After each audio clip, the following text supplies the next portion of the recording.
খোদার অনন্য নিয়ামত হলেন অলিগণ, এ বিশ্ব হলো দেহ, প্রাণ হলেন অলিগণ। আলহামদুলিল্লাহ রাব্বিল আলামিন ওয়াসসালাতু ওয়াসসালামু আলা সাইয়্যিদিল মুরসালিন, আম্মা বা'দ, ফাআউযু বিল্লাহি মিনাশ শাইতানির রাজীম। বিসমিল্লাহির রহমানির রহিম। আসসালাতু ওয়াসসালামু আলাইকা ইয়া রাসূলাল্লাহ ওয়া আলা আলিকা ওয়া আসহাবিকা ইয়া হাবিবাল্লাহ।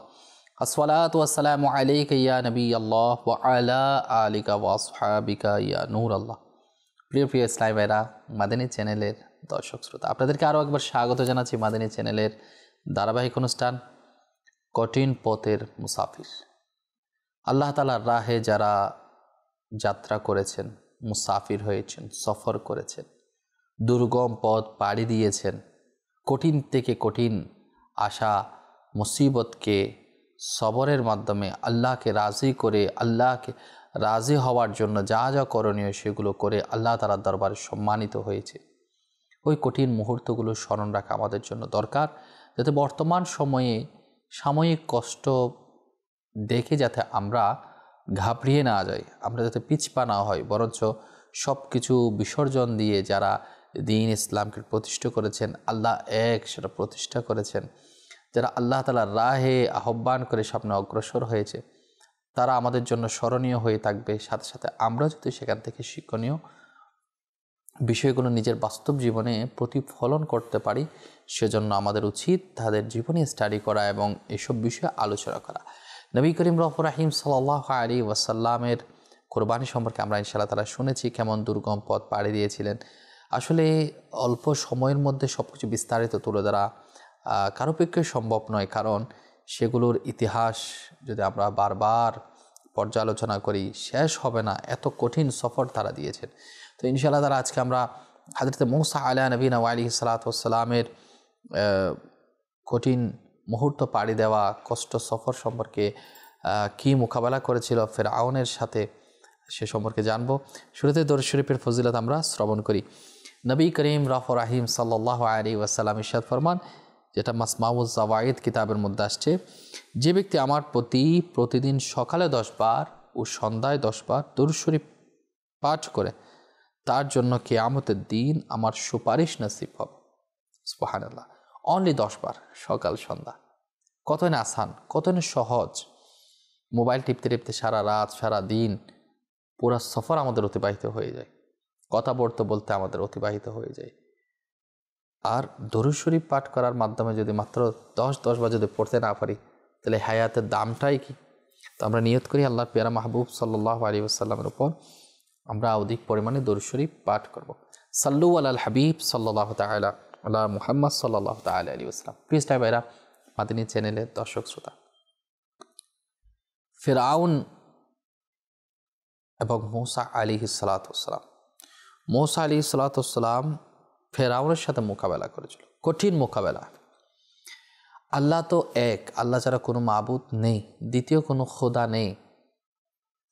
খোদা নেই।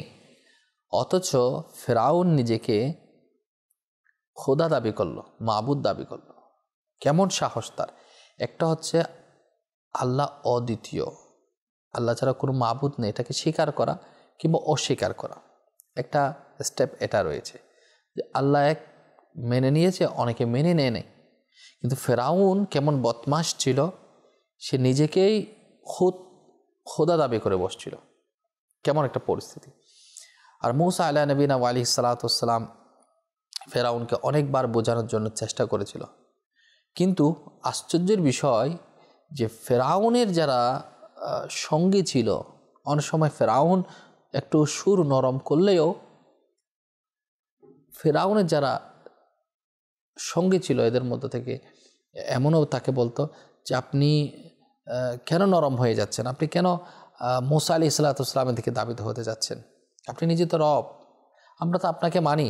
এভাবে বলে বারবার তাকে ঘাবড়িয়ে দিত, তাকে আবার খারাপ পথের মধ্যে নিয়ে আসতো। সেজন্য আমাদেরকে খেয়াল করতে হবে, ভালো জিনিস গ্রহণ করার জন্য দেরি করা উচিত নয়। অনেক সময় আমরা ভালো জিনিসও পাওয়ার ক্ষেত্রে কেউ আমাকে ভালো অফার করলো দিনের পথে, দুনিয়ার পথে তো কারো থেকে পরামর্শ লাগে না, যেদিকে টাকা মানুষের দিকে না বলে আগে অগ্রসর হয়ে যায়। কিন্তু এটা লক্ষণীয় বিষয়, যখন নেকির পথে ভালো পথে আহ্বান করা হয় তখন আমরা একটু চিন্তা ভাবনা করি, জিজ্ঞাসাবাদ করি এটা করব কি করবো না। এভাবে করতে করতে অনেক সময় দুধচক্র কিংবা শয়তানের কুমন্ত্রণায় পড়ে ভালো কাজ করা থেকে বঞ্চিত হতে হয়। সেজন্য আমাদেরকে খেয়াল করতে হবে এমনটা যাতে না হয়।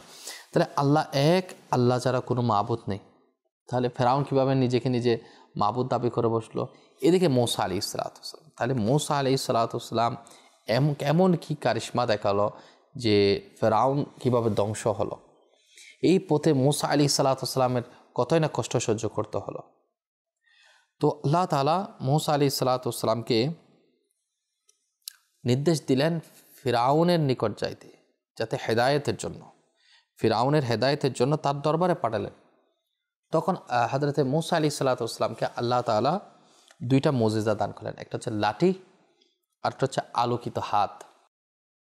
আচ্ছা, হযরত মূসা আলাইহিসসালাম তার জামার ভিতরে হাত প্রবেশ করিয়ে বের করে নিতেন, তখন সেটা আলোকিত হয়ে ঝলমল করত। অতঃপর তখন যিনি তার জামার ভিতরে প্রবেশ করে দিতেন তা আসল রূপে ফিরে পেত।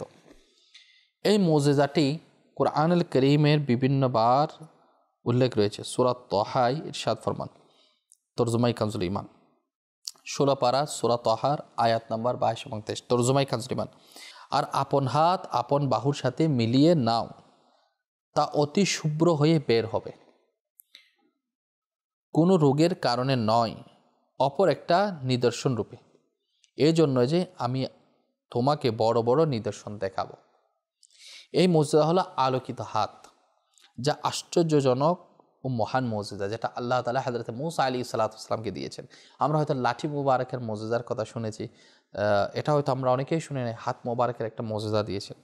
হযরত ইবনে আব্বাস রাদিয়াল্লাহু তাআলা আনহুমা বলেন, হযরত মূসা আলাইহিসসালামের হাত মুবারক থেকে রাত দিন সূর্যের ন্যায় আলো বের হতো। একটা জিনিস খেয়াল করুন, আল্লাহ তাআলা দয়াবান। মূসা আলাইহিসসালামকে অসংখ্য মুজিজা দিয়েছেন, লাঠি মুবারকের, হাত মুবারকের মুজিজা। এরপরেও মূসা আলাইহিসসালামের পক্ষে আসাটা মুজিজা দেখে কতই না সহজতর ছিল মূসা আলাইহিসসালামের উম্মতের। আল্লাহর একজন সম্মানিত নবীর ডাকে আহ্বানে সাড়া দেওয়া, অথচ তারা সেটা করল না। কেমন মুজিজা! যখন হযরতে মূসা আলাইহিসসালাম 6 লক্ষ, একজন দুজন নয়, 6 লক্ষ বনি ইসরায়েলের লোকদের সাথে নিয়ে ময়দানে তায়ায় অবস্থানরত ছিলেন, তখন আল্লাহ পাক ওই লোকদের জন্য খাবারের জন্য আসমান থেকে 2টি খাবার অবতীর্ণ করলেন। মনোযোগ সহকারে শ্রবণ করেন, 2টি খাবার। একটার নাম ছিল মান্না, অপরটির নাম ছিল সালোয়া। মান্না একেবারে সাদা মধুর ন্যায়, এক প্রকার মিষ্টান্ন বা সাদা রঙের মধুই ছিল, যা প্রতিদিন আসমান থেকে বৃষ্টির ন্যায় বর্ষণ হতো। আর সালোয়া ছিল রান্না করা কোয়েল পাখি, যা দক্ষিণ দিকের বাতাসের সাথে আসমান থেকে অবতীর্ণ হতো। তাহলে ভুনা কোয়েল পাখি আর মান্না এক প্রকার সাদা মধুর ন্যায়। আল্লাহু আকবার। আল্লাহ পাক বনি ইসরায়েলের প্রতি আপন নিয়ামতের সংখ্যা গণনা করে কুরআনুল কারীমের মধ্যে ইরশাদ ফরমান, সূরা বাকারার আয়াত নম্বর 57, তরজমাই কানজুল ঈমান, আর তোমাদের প্রতি মান্না ও সালোয়া অবতীর্ণ করেছি। তাহলে আল্লাহ দয়া করেছেন প্রায় 6 লক্ষ বনি ইসরায়েলদের জন্য। মূসা আলাইহিসসালাম এর মুজিজা আল্লাহ তাআলার পক্ষ থেকে আল্লাহ তাআলা দান করছেন। তাহলে এগুলা পেয়ে মূসা আলাইহিসসালামকে আঁকড়িয়ে ধরা দরকার ছিল, কিন্তু এরা করছে কি? মান্না সালোয়া সম্পর্কে হযরত মূসা আলাইহিসসালাম এর আদেশ ছিল, প্রতিদিন তোমরা তা খেয়ে নিবে, আগামীকালের জন্য তোমরা জমা করে রাখবা না। কিছু দুর্বল বিশ্বাসের লোক ছিল, তারা ভয় করতে লাগলো যদি আগামীকাল মান্না সালোয়া যদি না আসে তখন কি হবে? তবে আমরা ঘাস পানিবিহীন শুষ্ক ময়দানে ক্ষুধায় মারা যাব। দেখেন আল্লাহর নবীর প্রতি বিশ্বাস এর মধ্যে কেমন ঘাটতি ছিল, আল্লাহ তাআলার প্রতি ভরসা কেমন ঘাটতি ছিল। তো কিছু লোক কী করলো, আগামীকালের জন্য কিছু খাবার রেখে দিল। তখন একজন আল্লাহর সম্মানিত নবীর অবাধ্য হওয়ার কারণে অমঙ্গল ভর করে বসলো। যে লোকেরা আগামীকালের জন্য খাবার জমা রেখেছিল তা পৌঁছে গেল, অতঃপর তা থেকে তা অবতীর্ণ হওয়া বন্ধ হয়ে গেল। তাদের নাফরমানির কারণে আল্লাহ তাআলার পক্ষ থেকে সেটা অবতীর্ণ হওয়া বন্ধ হয়ে গেল।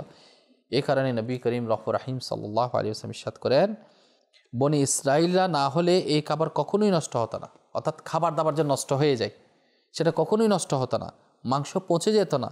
খাবার নষ্ট হওয়া, পচে যাওয়া এগুলো শুরু হয়েছে ওই দিন থেকে, যখন তারা পরবর্তী দিনের জন্য জমা করে রাখলো তখন সেগুলো পচে গেল। তখন থেকে খাবার পচে যাওয়ার সিস্টেমটা চলে আসলো, যে খাবার রেখে দিলে সেটা কি হয়ে যাচ্ছে, পচে যাচ্ছে। তাহলে একসময় কিন্তু পচতো না, নয়তো বা এর পূর্বে খাবার নষ্ট হতো না, পচেও যেত না। আল্লাহ আমাদের হিদায়াত দান করুক। মান্না সালওয়া বনি ইসরাইলরা পেয়েছিল, এরপরও বিশ্বাসের মধ্যে ঘাটতি। অনেকবার মূসা আলাইহিস সালামের পক্ষ নেই, আবার ফেরাউনের পক্ষ থেকে যখন সম্পদের লোভ দেখানো হয়, নারীর লোভ দেখানো হয়, যে আমি তোমাদের খোদা, তোমাদের সব কিছু পূরণ করে দিব, তখন অনেক নাফরমান মূসা আলাইহিস সালামের পথ ছেড়ে ফেরাউনের দিকে ধাবিত হয়। কেমন নাফরমান সে সম্পর্কে কিন্তু অনেক ঘটনা রয়েছে। তো একটা জিনিস আপনাদেরকে জানিয়ে দিই, যে 5টি বিষয়, 5টি জিনিস তাফসীরে সাবির প্রথম খণ্ডের 69 পৃষ্ঠার সূরা বাকারা 60 কি আসছে, যে হযরতে সাইয়েদনা আলী উসহুরি রাহমাতুল্লাহ আলাইহি বলেন 5টি জিনিস জান্নাত থেকে অবতীর্ণ হয়েছে। নাম্বার 1, আদম আলাইহিস সালামের সাথে উদ, সুগন্ধিময় গাছ। উদ, আমরা উদ আতর ইউজ করি, উদ সুগন্ধিময় গাছ, এটা আদম আলাইহিস সালামের। মূসা আলাইহিস সালামের লাঠি, যা সম্মানিত পিলু গাছের ঢাল ছিল। আঞ্জির অর্থাৎ ডুমুরের পাতা, ডুমুর। হাজর আসওয়াদ, যা মক্কা শরীফের মধ্যে রয়েছে, এবং সম্মানিত নবী হযরত সুলাইমান আলাইহিস সালামের হাতের আংটি। এই 5টি জিনিস জান্নাত থেকে অবতীর্ণ হয়েছে। প্রিয় ইসলামী ভাইরা, মাদানী চ্যানেলের দর্শক শ্রোতা, মূসা আলাইহিস সালামও হিজরত করেছেন, সফর করতে হয়েছে। যেমন আদম আলাইহিস সালামের পরে এই সম্মানিত লাঠি বিভিন্ন আম্বিয়া কেরামরা আলাইহিমুস সালাম একের পর এক উত্তরাধিকার সূত্রে পেতে থাকেন। এমনকি হযরতে শুআয়ব আলাইহিস সালামের নিকটে এলো লাঠি। তিনি মদিন সম্প্রদায়ের নবী ছিলেন। হযরতে মূসা আলাইহিস সালাম মিশর থেকে হিজরত করে মদিন তশরিফ নিয়ে গেলেন। হযরতে শুআয়ব আলাইহিস সালামের শাহজাদি হযরতে বিবি সাফুরা রাদিয়াল্লাহু তাআলা আনহাকে তার সাথে বিবাহ দেন। আর তিনি 10 বছর পর্যন্ত হযরতে শুআয়ব আলাইহিস সালামের খেদমতে থেকে তার ছাগল পাল ছড়াতে থাকেন। সে সময় হযরতে শুআয়ব আলাইহিস সালাম আল্লাহ পাকের আদেশ অনুযায়ী তাকে এই পবিত্র লাঠিটি দান করেন। কোনটা? যেটা মূসা আলাইহিস সালামের লাঠি।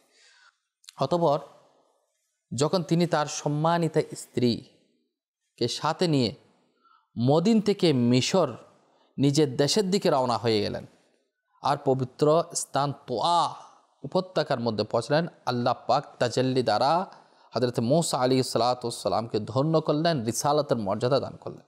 তখন আল্লাহ পাক এর সাথে কথোপকথন করেছেন হযরত মূসা আলাইহিস সালাম।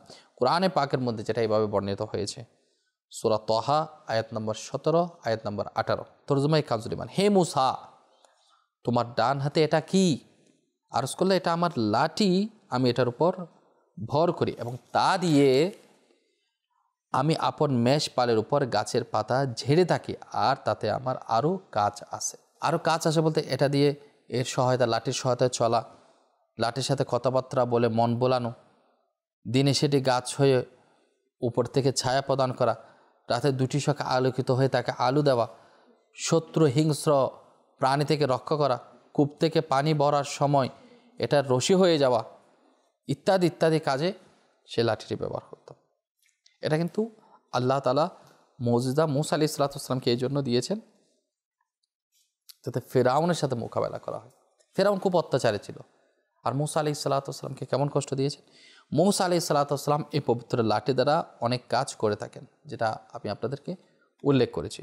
কিন্তু যখন ফেরাউনের কাছে হেদায়েত প্রদানের উদ্দেশ্যে হযরতে মূসা আলাইহিস সালাম তশরিফ নিয়ে গেলেন, তখন সে জাদুর প্রভাব দেখাতে লাগলো। সে চাকে হযরত মূসা আলাইহিস সালামকে জাদুকর বলে প্রত্যাখ্যান করে দিল, তুমি চলে যাও। তখন তার লাঠি দ্বারা বড় বড় মুজিজা আল্লাহ সুবহানাহু ওয়া তাআলা দয়া করলেন, লাঠি দ্বারা মুজিজা প্রকাশ হতে লাগলো। তো কিছু কিছু কোরআনে পাকের মধ্যে এই সমস্ত ঘটনা কিন্তু উল্লেখ এসেছে। যেমন লাঠিটা একবার অজগর হয়ে গেছে। কিভাবে? ফেরাউন একটি মেলার আয়োজন করলো, পুরা সাম্রাজ্যের যত জাদুকর আছে সবাইকে নিয়ে সমবেত হলো যে মূসা আলাইহিস সালামকে পরাজিত করতে হবে যেভাবে হোক। এই মেলায় যেমনইভাবে লাখো মানুষের সমাগম ছিল, তেমনইভাবে অনেক বেশি জাদুকরের ভিড় ছিল।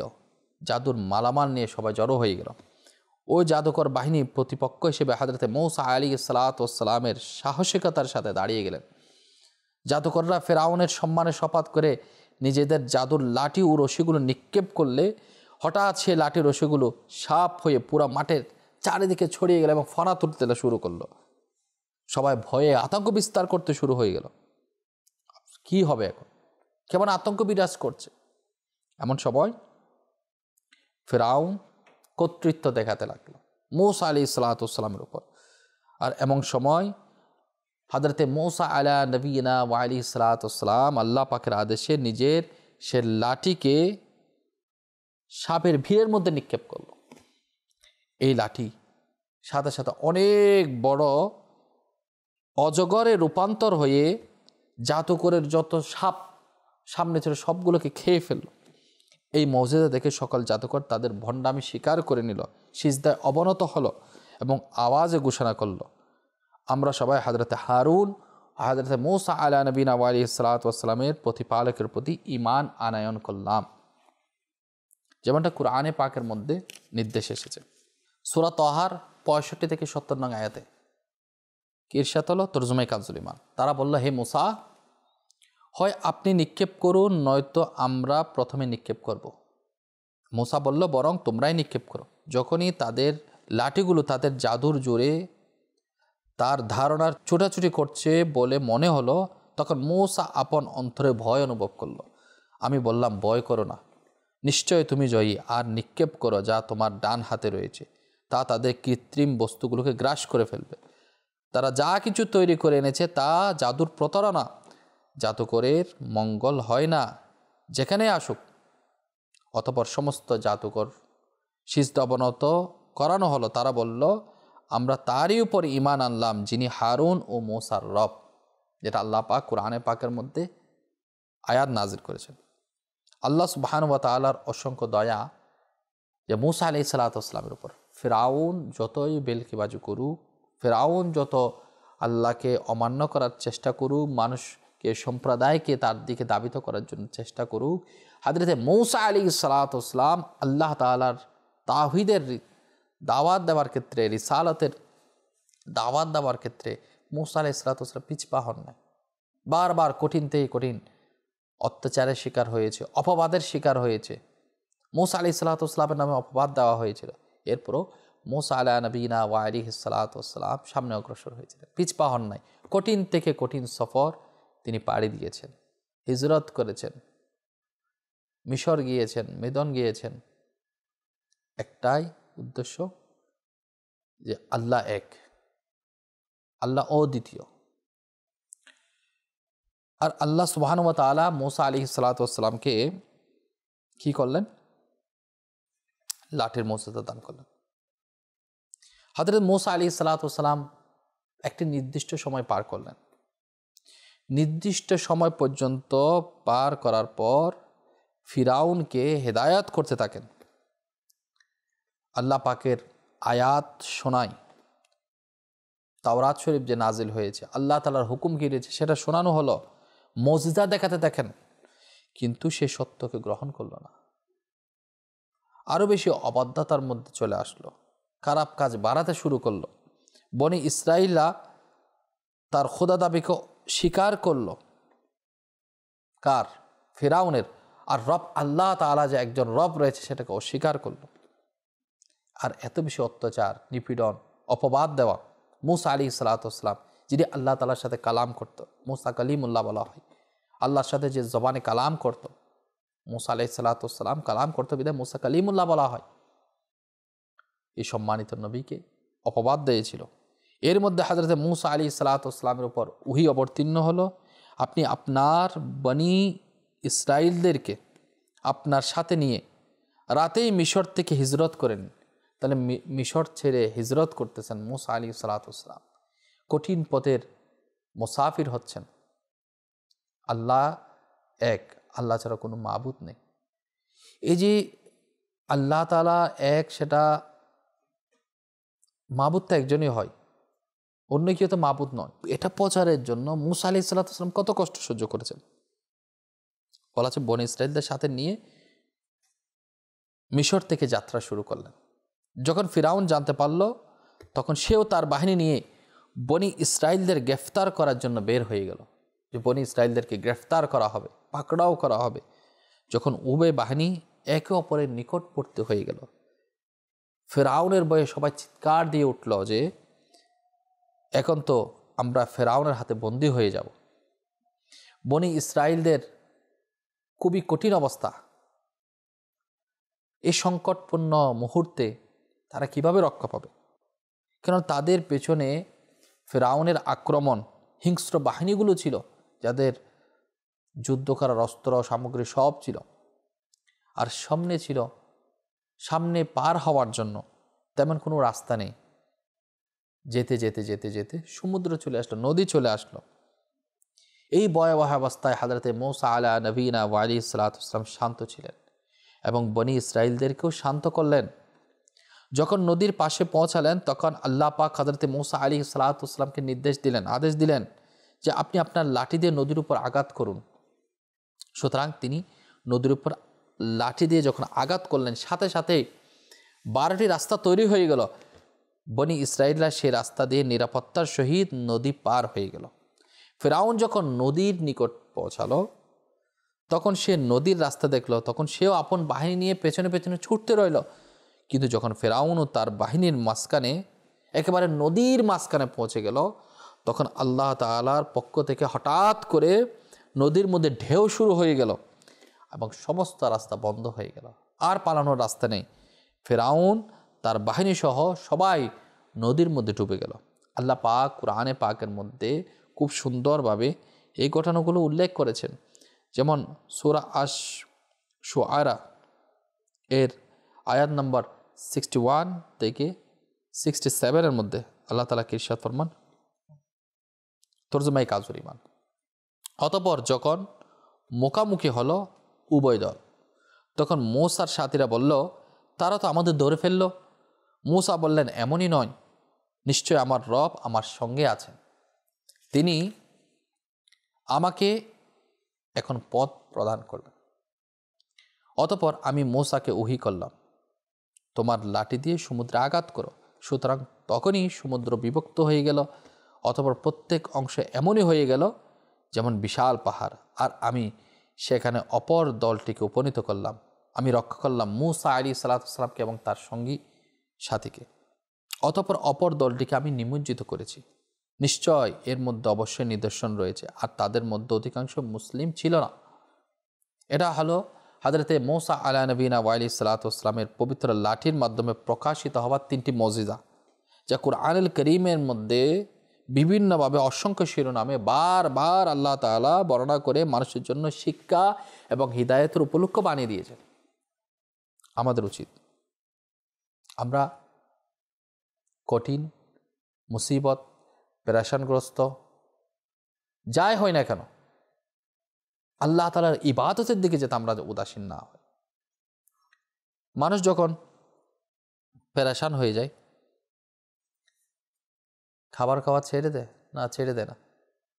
মানুষ যখন মুসিবতগ্রস্ত হয়ে যায়, তার ঘুম সে কি ছেড়ে দেয়? না, সে ঘুমায়, খায়, সব কাজ ঠিকঠাক করে। প্রবলেম যেটা হয় সেটা হচ্ছে সে নেকির কাজ থেকে উদাসীন হয়ে যায়, নেকি থেকে দূরে সরে যায়। কেন? আল্লাহ তাআলার দয়া, আল্লাহ তাআলার মেহেরবানি পাওয়ার পর আমাদের তো উচিত ছিল, আল্লাহ যখন মেহেরবানি করেছেন তখন শুকরিয়া, আল্লাহ তাআলার পক্ষ থেকে মুসিবত আসছে তখনই শুকরিয়া। হয়তো এই মুসিবতের মাধ্যমে আল্লাহ সুবহানাহু ওয়া তাআলা আমাদের পরপারে আমাদের মুসিবত দূর করে দিচ্ছে। কিন্তু আমরা না বুঝে, আল্লাহ তাআলা মাফ করুক, অনেকে অনেক উল্টা সিধা কথা বলে ফেলে, এমনই বলে ফেলে যেটা কুফরি পর্যন্ত পৌঁছে যায়। যদি কুফরি হয়ে যায় তা ঈমান থেকে সে বরবাদ হয়ে যাবে, ঈমান তার শেষ হয়ে যাবে। তো আল্লাহ পাক আমাদেরকে দয়া করুক। আমরা শুনছিলাম হযরতে মূসা আলা নবীনা ওয়া আলাইহিস সালাতু ওয়াস সালামের ঘটনা। নিশ্চয় আল্লাহ পাক অনেক বড় দয়াবান। মূসা আলাইহিস সালাতু ওয়াস সালামকে আল্লাহ পাক রক্ষা করলেন। আল্লাহর সম্মানিত বান্দাদেরকে কখনো অপদস্থ করেননি। তবে হ্যাঁ, একটা খেয়াল করতে হবে, তারা মুসিবতের শিকার হয়েছে, তাদেরকে অপদস্থ করেছে মানুষ, দুনিয়ার মানুষ তাদেরকে তিরস্কার করেছিল, ইতিহাস সাক্ষী।